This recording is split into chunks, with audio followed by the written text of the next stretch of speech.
सभापति महोदय, मैं आपको धन्यवाद दूंगा कि चुनाव सुधार पर जो चर्चा हो रही देश के अंदर पार्लियामेंट में, उसमें आपने मुझे बोलने का अवसर दिया। सभापति महोदय, निश्चित रूप से बाबा साहब ने जो अधिकार हम लोगों को दिया, SC, ST, OBC, अगर उस समय जब अंग्रेजों की सत्ता थी और देश आजाद हुआ, उस समय बात चली वोट कौन देगा, तब ये तय हुआ कि नौकरी करने वाला व्यापारी धनाढ्य ये व्यक्ति वोट करें।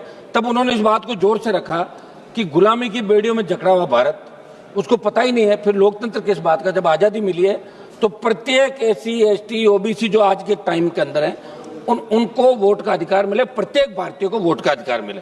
तो बाबा साहब ने जो वोट का अधिकार हमारे भारतीयों को दिया, ये लोकतंत्र तब तक जीवित है सभापति महोदय जब तक वोट देने का अधिकार जीवित है। और इस अधिकार के साथ खिलवाड़ करके बाबा साहब के दिए अधिकारों को खत्म करने की। हनुमान जी, एक बात बताइए, आप जब विधानसभा लड़ते हैं तब जीतते हैं, जब लोकसभा लड़ते हैं तब जीतते हैं, तो लोकतंत्र है ना? आपका मेरे पे सना इसी तरह बढ़ा रहे और एक लोकतंत्र है ना? हम सर सब चाह रहे हैं क्या आप क्या बोल रहे हैं? हम हनुमान बेनीवाल सर हम चाह रहे हैं गृह मंत्री जी का आज भाषण हम सब सुने, तो इसलिए हम सारे देखो सिंगल मेंबर पार्टी वाले सारे खड़े, कोरम भी हम ही पूरा करते हैं, इसलिए हम चाहते हैं एक 2 मिनट में एक्स्ट्रा दिया करें। और आपको ये भी याद रखना चाहिए कि एक वोट से अटल जी की सरकार गिर गई थी, कब एक वोट काम आ जाए। सिंगल मेंबर को छोटा नहीं माने साहब, आप वो भी बराबर के जीत के आते हैं। प्लीज आप डरा देते हैं तो हमारा भूल पाल जाते हैं, हम जो बोलोगे कि नहीं बोलोगे इसी में संघर्ष रह जाता हमारा, तो इसमें तो टाइम दिया करें। समाजवादी में आ गए सभापति महोदय, गरीब दलित आदिवासी पिछड़ा ये जो SIR चल रही है सर, 11 तारीख आपने राजस्थान और इन अन्य राज्यों के अंदर जो चल रहा है लास्ट तारीख है, उसके बाद 15 को आप इसका प्रकाशन करेंगे।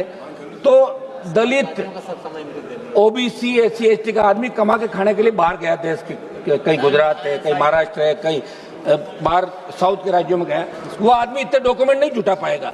तो मेरा एक तो आग्रह कि इसका समय 1 महीना बढ़ाया जाए, और दूसरा इनके वोट नहीं कटे, इस बात को आप तय करें, क्योंकि लोकतंत्र जब ही जिंदा है जब प्रत्येक व्यक्ति को वोट का अधिकार मिलेगा। मैं तो ये भी मांग करूंगा कि वोट अनिवार्य रूप से डाले जाए, और अगर ये नहीं कर सकता आप कि प्रत्येक व्यक्ति वोट देगा, तो ये देख लें कि 3 बार अगर किसी ने वोट नहीं डाला तो वो जागरूक नहीं है, इसलिए उसका वोट काट दिया जाए। ये मेरा सुझाव है, इस तरह का होना चाहिए, नहीं तो वोटर लिस्ट लंबी हो जाती है, परसेंटेज कम बताए जाते हैं और दूसरे तरीके से वोट डाले जाते हैं। सभापति महोदय, ये पूरा विपक्ष एकजुट होकर इस मांग को कर रहा है कि सरकार के इशारों पे चुनाव आयोग काम कर रहा है।